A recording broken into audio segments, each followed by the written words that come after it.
네, 일상 IT입니다. 이번에 센트럴 홀을 살펴볼 건데요. 좀 아쉬운 게 제가 이번 CES에서 갑작스럽게 한 팀을 이끌고서 투어를 진행하게 됐습니다. 그러다 보니까 센트럴은 다시 한번 가봤어야 되는데 그러지 못해서 화면이 좀 고르지 못한 거는 양해 부탁드릴게요. 센트럴은 지도에서 보시는 것처럼 가장 중심이 되는 곳이고요.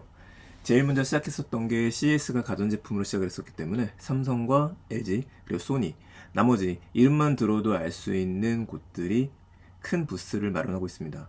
이번의 특징은 삼성관 옆에 TCL하고 하이센스가 같이 관을 또 만들었었어요. 그래서 일본과 중국과 한국의 대전이다 이런 말을 듣고 있는 공간이기도 하죠. 먼저 살펴볼 거는 소니의 관을 알아볼 겁니다. 소니 하면 생각나시는 것들이 있으실 텐데 이게 나이대마다 다를 겁니다. 어떤 분들한테는 워크맨이 생각이 나실 수도 있을 것 같아요. 그렇지 않고 요즘 세대 분들한테 물어보게 되면 소니? 플레이스테이션 아니야? 이런 이야기를 듣기도 합니다. 사실 그렇죠. 소니 같은 경우에는 콘텐츠 기업이고 콘텐츠 기업이 되겠다라고 다시 한번 선언했었습니다. 그래서 2025년에 얘기했던 거는 창의적인 엔터테인먼트가 미래 10년 비전이라는 이야기를 했었어요. 이거에 걸맞게 주목할 만한 것들이 몇 가지 있었는데 먼저 왼쪽에 보이는 거는 귀멸의 칼날부터 시작해서 소니가 투자를 하고 있거나 앞으로 만드는 콘텐츠들을 보여줬습니다. 네, 아바타 앞에서 사진을 찍고 있는 모습들도 볼 수가 있죠. 이런 콘텐츠에 단순히 투자만 하는 건 아니라 소니는 콘텐츠를 만들 수 있는 방법까지 새로 좀 보여줬습니다. 그 중에 하나가 XYN, 진이라고 하고 있는 저작 도구에 대한 것들이었어요. 꽤 재밌는 것들을 볼 수 있었는데 세 가지로 좀 이루어져 있습니다. 정면에 보이는 것처럼 먼저 오브젝트를 만들어야 보니 카메라로 촬영을 하는데 이 카메라로 촬영을 했었을 때 3D 오브젝트가 지금 화면에 보이는 모니터로 보이게 됩니다. 오브젝트를 생성했다면 이제 제작을 해야 되겠죠. 이 제작하는 도구도 제공을 해줍니다. 바로 이 왼쪽에 있는 헤드셋을 쓰고 있는 분들이 보이는데 반지 모양의 컨트롤러를 차고 있어요. 자, 이거를 통해서 가상세계 속에 들어가서 만드는 오브젝트를 왼쪽이나 오른쪽으로 쉽게 옮길 수 있게 되어 있습니다. 해봤는데 아직은 좀 어색하더라고요. 네, 드디어 아펠라에 왔습니다. 소니가 전기차 시장에 뛰어들겠다 선언했었던 게 2022년 CES예요. 장난인 줄 알았었거든요. 근데 컨셉카가 아니라 진짜로 만들겠다고 선언했는데 3년이 지나서 만든 겁니다. 2023년에 CES에서 혼다하고 합작 브랜드를 만들겠다고 했거든요. 그리고 나서 공개를 했었죠. 이게 아펠라예요. 아펠라 정말 대단했던 거는 2024년까지만 하더라도 펄스 컨트롤러로 얘가 움직이는 모습을 한번 보여줬어요. 수업세어 자동차가 도대체 뭐냐 그걸 보여준다라고 이야기를 했었죠. 지금 2025년에 출시 이야기가 좀 되고 있는 모델 중에 하나고요. 네. 또 멀리서 볼 수 있으니까 위에는 지금 라이다가 굉장히 크게 달린 거를 볼 수 있죠. 이거 이제 승용차 모델입니다. 모델을 두 가지를 공개했었는데 첫 번째는 승용차 모델이고 두 번째는 SUV 모델이에요. 근데 지금은 이렇게 해서 승용차 모델만 공개가 되어져 있는 것 같아요. 보다시피 멀티포럴 센싱이 들어있고 AI 아다스가 들어가져 있고 나머지는 뭐 것들이니까 보다시피 뒤쪽에도 모니터가 달려있는 게 특징이죠. 대시보드는 굉장히 크게 뺐고 뒤에도 아펠라라고 브랜드 네임이 되어져 있습니다. 조금 더 가까이서 보면 좋은데 못 보니까. 실제로 2025년도 판매가 결정이 되었습니다. 홈페이지를 통해서는 가격도 결정이 되어 있는데 제가 환율을 적용해서 보니까 1억 3천 정도가 되는 것 같더라고요. 좀 아쉽습니다. 좀 늦게 나온 것도 아쉽고 적절한 타이밍이 나오긴 했었는데 그렇다면 프리미엄 시장을 공략하는 게 아닌가 싶어요. 어떻게 성공을 거두게 될지 함께 지켜봐야 될 것 같습니다. 재밌는 것 중에 하나는 어디를 봐도 혼다하고 소니의 브랜드가 별도로 나와 있지는 않죠. 이게 두 회사가 그렇게 하기로 했다라고 합니다. 예, 다음에 살펴본 곳은 TCL입니다. TCL은 상당히 큰 부스를 가지고 있죠. 모르시는 분도 계실 수 있을 것 같은데 중국 회사 중에서 굉장히 유명하고 큰 회사입니다. 1981년에 설립되어 있으니까 역사도 오래됐죠. 여기서 볼 수 있는 거는 TV하고 스마트폰 그리고 혼합현실 기기인데 이번에 굉장히 독특했던 걸 하나 볼 수 있었습니다. 바로 이 로봇이죠. 에임이라고 할 수 있는 TCL의 홈 로봇이에요.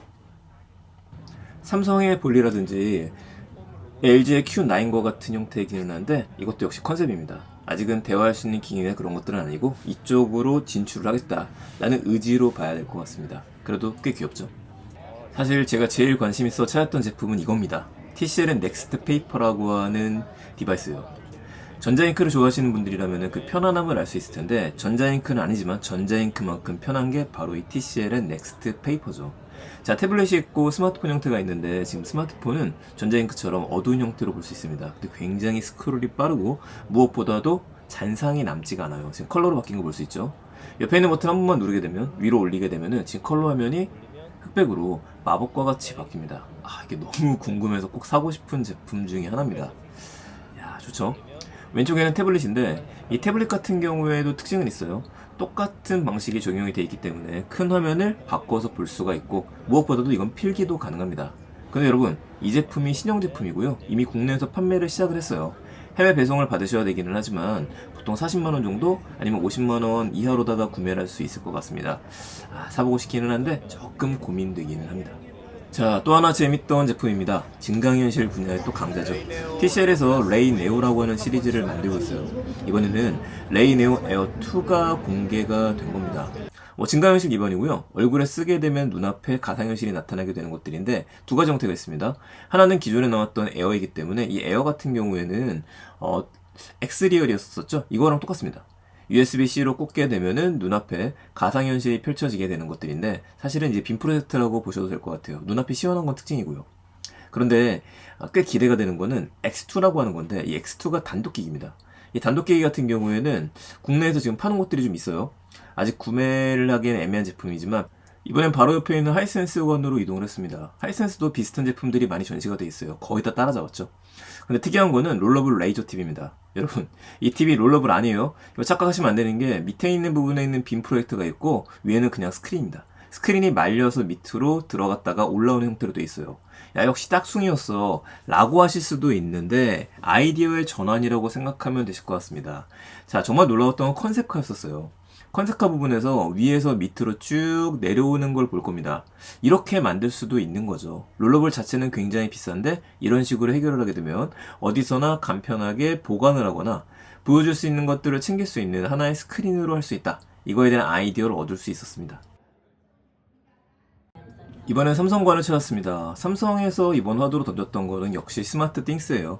우리가 매장에서도 흔히 볼 수 있는 제품들이긴 합니다. 근데 그럼에도 불구하고 모든 것들을 스마트 띵스로 연결을 시키겠다. 이게 좀 화두가 되었던 것 같고요. 할 수 있는 모든 걸 좀 보여준 것 같습니다. 인상적이었던 것들 몇 가지를 보게 되면, 삼성의 인테리어 TV가 있거든요. 젠 AI를 사용을 해서 가정에 있는 가구들을 배치를 하거나 이런 것들의 인테리어 도움을 받을 수 있는 것이었어요. 이것도 좀 재밌는 기능이었습니다. 한번 여러분들이 세팅해 놓게 되면은 어떤 호텔에서 묵더라도 세팅했던 내용을 그대로 가지고 와서 이어서 쓸 수 있는 연결점이 강조되기도 했습니다. 이거는 전력 사용량을 보여주는 건데요. 의미가 좀 있죠. 예를 들어 여러분들이 거실에서 에어컨을 쐬다가 방으로 들어갔었을 때, 거실에 있는 에어컨 더 이상 사람이 없는 걸 감지를 해서 자동으로 꺼지는 기능입니다. 요건 꽤 괜찮을 것 같아요. 조금은 난데없다라고도 할 수 있는 게, 자동차가 전시가 됐고 선박이 전시가 됐습니다. 하만 같은 경우에는 삼성에서 인수했던 회사 중에 하나죠. 근데 여기의 핵심은 부품이 아니에요. 스마트 싱스예요. 집에서 시작했던 스마트 싱스라고 하는 연결점들이 이제는 차량하고 그걸 뛰어넘어서 선박까지 제공해 줄 수 있고 편안함을 제공해 주겠다. 그래서 삼성이 어디로 나아가려고 하는 것들이 조금은 보인 것 같습니다. 이번에 찾은 곳은 LG관입니다. LG도 정말 멋지게 만들어 놨는데 몇 가지만 볼게요. 첫 번째는 시그니처 OLED-T라고 하는 투명 디스플레이였습니다. 지금 완전히 투명한데 선명하게 보이죠? 근데 필요할 땐 뒤에 까만 판이 올라가서 더 선명하게 볼 수 있고, 좀 더 직접적인 건 재밌는 거 이거 썼어요. 프리큐어. 이게 스피커랑 통합 형태로 되어 있습니다. 그래서 음악도 들을 수 있고 이동시킬 수도 있다라고 하네요. 하지만 우리의 관심사는 따로 있죠. 바로 이 제품입니다. 스탠바이미 고죠. 스탠바이미 고 정식 2세대가 등장을 했습니다. 1세대와 다른 가장 큰 특징이라고 한다면 스탠드 형태로만 되어져 있는 게 아니라 뒤에 탈부착이 가능하게 되어 있습니다. 그러니까 필요할 때에는 우리가 배사울이라고도 이야기를 하는데, 여기를 차가 떼어가지고 벽걸이 형태로 걸어서 시계처럼 쓸 수도 있게 되어 있어요. 너무 재밌죠? 옆에 있는 부분도 그다음에 액자처럼 걸 수 있도록 되어 있는데, 이걸 보더라도 굉장히 가벼운 무게로 만들었다. 하나 좀 가지고 싶은 제품 중에 하나입니다. 마지막은 컨셉 차량이었었습니다. LG가 자동차를 할 수도 있으실 텐데요. 이번에 공개가 된 건 인캐빈 센싱이었었어요. 운전자하고 차량 내부를 공감 감지 솔루션 시뮬레이션으로 제공할 수 있다고 하고, 또 AI가 안전벨트를 착용을 했는지도 확인을 해줍니다. 얼굴 표정도 인식해주고 심박수 측정도 해준다라고 이야기를 하네요. 여기서 볼 수 있는 포인트는 LG도 이제는 집을 넘어서서 자동차까지 더 많은 영향을 미치기 시작하는구나. 이 먹거리를 봐야 될 것 같습니다. 마지막은 SK1이었습니다. 정말 웅장하게 디스플레이를 만들었죠. 여기 안으로 들어가서 좀 이야기를 들을 수 있었는데 투어를 진행하다 보니까 사진을 좀 많이 찍지는 못했어요. 안에 들어가 형상화되어져 있는 것들은 가운데 거대한 LED 기둥이었었고요. 이게 의미하는 것 중에 하나는 모든 것들을 AI로 통한다. 이걸 보여주고 싶었던 게 아닌가 싶습니다. HBM 16단도 공개가 되었었죠. 이걸 모형으로 본 건 좀 처음이었어요. 의미가 좀 있었고, 제가 제일 관심 있었던 거는 얘였습니다. 이제 SKT에서 원래 A-라고 하는 것들을 밀고 있었었는데 아예 여기서 벗어나서 북미 지역에서부터는 에스터라고 하는 이름의 인공지능을 공개한다는 이야기를 했었어요. 그리고 시연했던 거를 보여준 거였었는데 아직은 좀 아쉬움이 있는 서비스인 건 분명해 보입니다.